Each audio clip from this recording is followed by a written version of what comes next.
My name is Catherine Anderson. I'm 27. The night before Thanksgiving, my sister Vera called and told me not to come home. She said Mom's friends were coming, the bridge club. They needed a clean table. I said, all right, hung up and bundled my 3-year-old into his coat. But before I tell you what happened next, I have to tell you what happened before. Because you don't get a phone call like that out of nowhere. You don't get told not to come home unless you've been training for it. I had been training for 6 years, maybe 27. The Andersons live in a villa district outside Saigon, where the streets are shaded with frangipani trees and the gates are tall and black and always locked. There are tiled roofs, manicured hedges, tennis clubs, private schools with English signs, church services on Christmas Eve. My father Russell retired from a regional bank. My mother Joanna sells houses to other women like her. My sister Vera is 2 years older than me. She got into Brown. I went to a university no one in my family bragged about. Vera was the polished one. I was the soft one. The family rule was simple. You don't ruin the picture.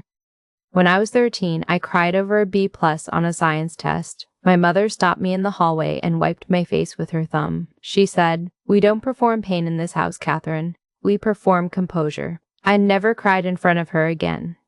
In college, I dated a boy named Brett. He had a soft laugh and told me he loved me on a Tuesday. I got pregnant in May of 2014. I told him over the phone. He said he had to think. 2 weeks later, his number was disconnected. His mother said he'd moved away. Then she stopped answering too. I flew home to Saigon. I sat on the white sofa in the cooled living room. I told my parents I was keeping the baby. My mother set her tea down very slowly. She said they had an arrangement with a doctor in Bangkok. There was also a private adoption agency. Discreet. I said I was keeping him. My father came in from his study with a checkbook. He wrote a number on the top line, tore it off, and laid it on the coffee table. 12,000. Then he said, "Then keep your problems." I never cashed it. I still have that check in my dresser drawer. The envelope is marked November 2014, 11 years and counting. Cal was born in April of 2015. My mother visited once. She held him for 4 minutes. She said he had a strong jaw. Then she left for a showing in Thao Dien. I moved to District 4. I worked as a paralegal. I took a motorbike ride share when I had to. I learned to cook one-pot meals on a single burner stove. Cal learned to walk on a rented rug. Holidays got smaller every year. The first Easter, I sat at the kids' table. Second Easter, same table, Cal in a high chair pushed against the wall. The third Easter, Vera said the baby should stay home because of allergies in the house. After that, I just stopped going. For Cal's second birthday, Vera sent a Target card pre-printed. No signature. I opened it, laughed, and threw it in the trash. He didn't know. For his third birthday, she didn't send anything at all. In October of 2018, Vera had a baby shower. I saw the guest list on Facebook. Coworkers, prep school friends, her husband's cousins, my mother, my aunt, not me. I sat on my couch with that public guest list on my phone for 40 minutes. Cal was in the bath. I could hear him singing about a duck. I told myself it was an oversight. I knew it wasn't. The week before Thanksgiving, my mother texted, "Bring your green bean casserole. Wear blue, Mrs. Zember. Malister will be there." I wrote back, "Should I bring his booster seat?" She replied, "We'll figure something out." I read it twice. I felt my face get warm. Then I went and sat with Calb in the bath and made him laugh until I forgot. That was 6 years of training. So when Vera called on Thanksgiving Eve and said, "Don't come home," I said, "All right." Because all right was the only word I had left for her. The cranberry pie was still in the oven when she called. I was wiping flour off the counter. Cal was on the kitchen floor with his stuffed rabbit, Bunny. He was trying to feed Bunny a goldfish cracker, explaining in great seriousness that goldfish crackers were good for him. The phone buzzed. Vera. I picked up because I always picked up. She said she needed a favor. That was how she always started. A favor that turned out not to be a favor. "Don't come tomorrow. Mom's friends are coming. We need a clean table. And Calb, especially Calb." I looked down at him. He was 3 years old. He had butter on his cheek from breakfast. He was the best thing I had ever made. I said, "Vera, he's 3. Then he won't remember being uninvited." "All right, don't make this a thing." "I won't." "Love you, sissy." I hung up before I broke. Calb looked up. Mama, who was on the phone. Wrong number, baby. I never lied to him again, not after that. I turned around and the pie was burning. I pulled it out too fast. The dish slipped. It hit the tile and split. Red filling spread across the white grout like blood. Calb went quiet. He had never seen me drop anything. Mama, it's okay. I knelt down and picked up the broken pieces with my hands. A shard cut my thumb. I didn't notice until later. I just kept picking. And I thought, I'm not going to Saigon. I'm not going home. Then I thought, I don't have a home. I sat on the kitchen floor. Calb came over and put his small hand on my arm. He looked at the red mess and then at my face. He did not cry. He just stood there. Mama, did you make a mistake? No, baby. Someone else did. I cleaned the floor. I threw out the pie. I opened my phone and typed 3 words. Restaurants open Thanksgiving Saigon. Most places were closed, but one wasn't. In a neighborhood near the river, an Italian trattoria called Roselia. Open till 9. Family menu, Thursday. I closed my phone and told Calb to get his coat. Are we going to Grandma's house? No, baby. We're going somewhere better. I had no idea where. I zipped his coat, tied his shoes the way he liked, double knot. I lifted him into his car seat. The check engine light had been on for 2 months. I drove east anyway. Calb fell asleep before we hit the bridge. He had his thumb in his mouth and Bunny under his chin. I looked at him in the rear view and thought about 3 Thanksgivings of being the tolerated one. The soft one, the one who ruined the picture. Tomorrow, Calb might forget being told to stay home. I would remember forever. I drove down a narrow street in the River District at 7:45. The neighborhood was glowing, Italian flags in the windows, motorbikes parked crooked along the curb, a Christmas wreath up too early on a streetlight. I found Trattoria Roselia between a gelato shop and a tailor. Wooden door, hand-painted sign. I parked and lifted Calb out of his seat. He was warm and limp and smelled like sleep. I carried him in. The hostess smiled like she'd been expecting us. She led us to a corner booth. White tablecloth, a candle in a glass jar, a bowl of olives, a basket of bread. Calb woke up when I sat him down. He blinked at the candle. Mama, where are we? An adventure dinner. He thought about it. Okay. A waiter came and asked what the gentleman would like. Calb sat up straighter. Butter pasta, please, and milk in a real cup. The waiter wrote it down like Calb had ordered the most important thing in the world. I looked around the restaurant. It was half full. A father and his teenage daughter laughing over red wine. A young couple feeding their baby small pieces of bread. 2 old men in sweaters arguing about football in Italian. It looked like a family restaurant in a city that knew how to keep one going. Calb tugged my sleeve. Mama, why is everyone here? Because they want to be. He chewed on that. Are we here because we want to be? I almost cracked. I made my face still. Yes, baby, yes. The waiter brought his pasta. Steam rose off the plate. Calb dug in. He had butter on his chin in seconds. He hummed when he ate the way he always did. Then Calb said the thing I knew he would say. Mama, did Grandma go on a trip? I held my breath. Yes, baby, a long trip. When she comes back, can we go to her house?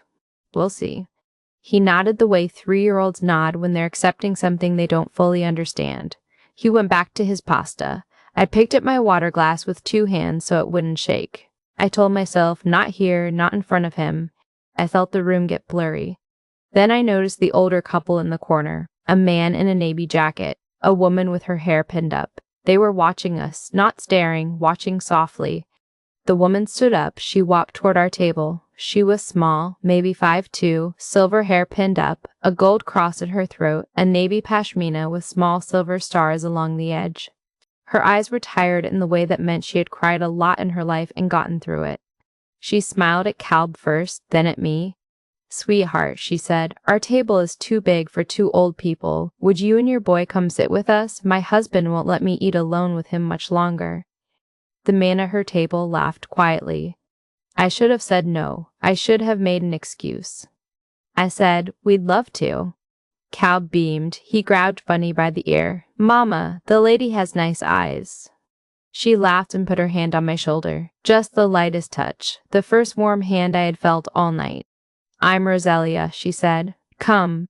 The man at the table stood up and pulled out a chair for me. Then he got down on one knee to help Calb climb up. I'm Vincent. Tell me your name, young man. Calb. I'm 3. This is Bunny. Vincent shook Bunny's paw. Pleased to meet you both. Calb laughed. He had not laughed all evening. The sound went straight through me. I sat down. I put my napkin in my lap. I'm Catherine. We were, Vincent said, holding up one hand in the small motion. You were here. That's enough. Roselia poured me water without asking. She looked at Calb. Boys who love butter pasta grow into good men. I have evidence. Calb told her his favorite color was green. He told her Bunny was 4. He told her his school was called Little Sprouts and his teacher's name was Miss Carey. Vincent listened like Calb was a senator. I sat there and tried to breathe normally. A waiter passed and said, Boss, the table for 9 is arriving at 8.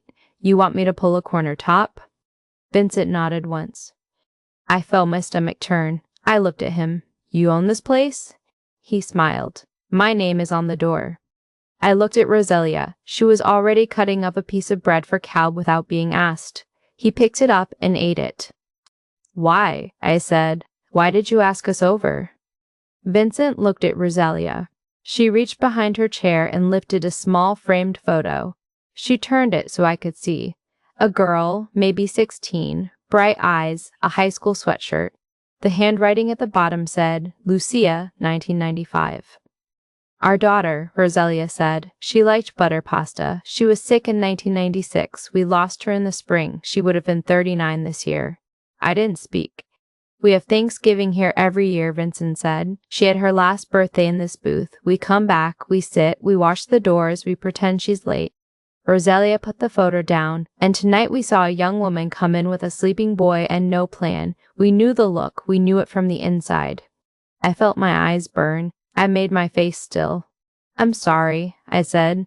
Don't be sorry, sweetheart. Be hungry, eat your food. There's no one in the world who can fix anything on an empty stomach.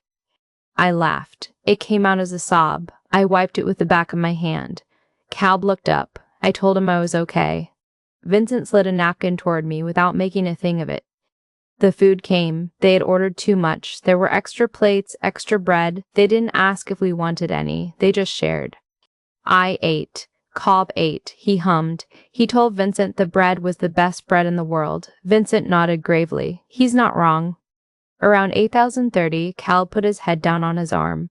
Roselia took the navy pashmina off her shoulders and draped it over his small back like a blanket. He fell asleep with his cheek on Bunny. Vincent watched him breathe. Then he reached into his jacket and set a business card on the table between us. Casa Lombardi Hospitality Group. Tomorrow, he said, you might think tonight didn't happen. Call this number anyway. Ask for Maria. Tell her you ate at our table. We'll figure out lunch on Friday. No charge. Why would you do that? Roselia answered. Because someone did it for us once, and because Lucia would want me to. The waiter brought a small box, tiramisu, 2 slices. Vincent passed it to me. For the morning. Boys eat dessert at breakfast. It's the law. I drove home with a card on my dashboard and my son asleep in the back. He had a stranger's pashmina folded across his lap. There was a box of tiramisu on the passenger seat. I didn't know yet if I would call. I called on Friday. I sat in my car in the daycare lot with Calb inside finger painting. I held the phone for 20 minutes. Then I dialed. Maria answered on the second ring. Casa Lombardi Corporate. This is Maria. Hi, I had dinner with Mr. and Mrs. Lombardi on Wednesday. They said to call. Catherine. Yes. There's a corner booth at Trattoria Roselia at 1,000 today. Bring your son. Mr. Lombardi has paperwork. He says you'll know what it is. It was a job application. Hostess. 3 nights and Sundays. Health insurance after 90 days, 23 an hour. Vincent had filled in half the form himself. He left my name and signature blank. He pushed it across the table with one finger. You don't have to take it, but the booth is yours either way. I took it. I started that Monday. 2 weeks later, Roselia invited us to Sunday dinner at their home in District 2, a brick house behind a vine-covered wall. 6 other Lombardas were there, cousins, a nephew, Vincent's brother who lived 2 blocks away, and a man named Matteo. He was 32. He had quiet eyes. He had a wedding ring that was loose on his finger. I noticed the ring before I noticed his face. He saw me notice. He didn't move it. 11 months, he said. Her name was Alina. I'm not in a hurry, I said. He nodded. Then he turned to Calb instead, squatted down, and held out a hand. You like trains? I have a model set downstairs that needs an engineer. Calb went with him. He came back 40 minutes later, having decided Matteo was acceptable. In December, my mother texted. She said they'd love to have us Christmas Eve. She said the carpets were new. She asked if maybe Calb could stay with the sitter. I read it twice. I had brought sitters so the carpet would not be stepped on. I had eaten in the kitchen on paper plates so the dining room would stay quiet. I had said it was fine. I had said I understood. I typed 3 words back. We have plans. She wrote, what plans? I wrote family. I muted the thread. I didn't unmute it for 2 months. Vera called 4 times in January. I let them go to voicemail. I listened to one. She said, don't be dramatic. Mom's having a hard time. You know how she gets. I deleted it. I kept working. I kept going to Sunday dinners. Vincent taught Calb how to fold a napkin into a swan. Roselia taught him to say grace in Italian. He couldn't say it right, but he tried every week. By the fall of 29, Calb called Vincent Papa Vince. He just decided one day. No one asked him to. No one told him not to. 7 years after that Thanksgiving, Matteo and I got married. My sister Vera sat at table 11. She saw the name on the marriage license, a name she had never met from a life she had tried to keep small. My parents sat across the room and could not look at me. They did not know the Lombardas. They did not know what one phone call the night before Thanksgiving had opened. They did not know that the woman who answered the door, the one who draped a pashmina over my sleeping boy and asked us to sit, had made a family for us out of nothing but bread and an empty chair. My sister told me not to come home because she needed a clean table. She was right that I wasn't coming back. She just had the wrong reason.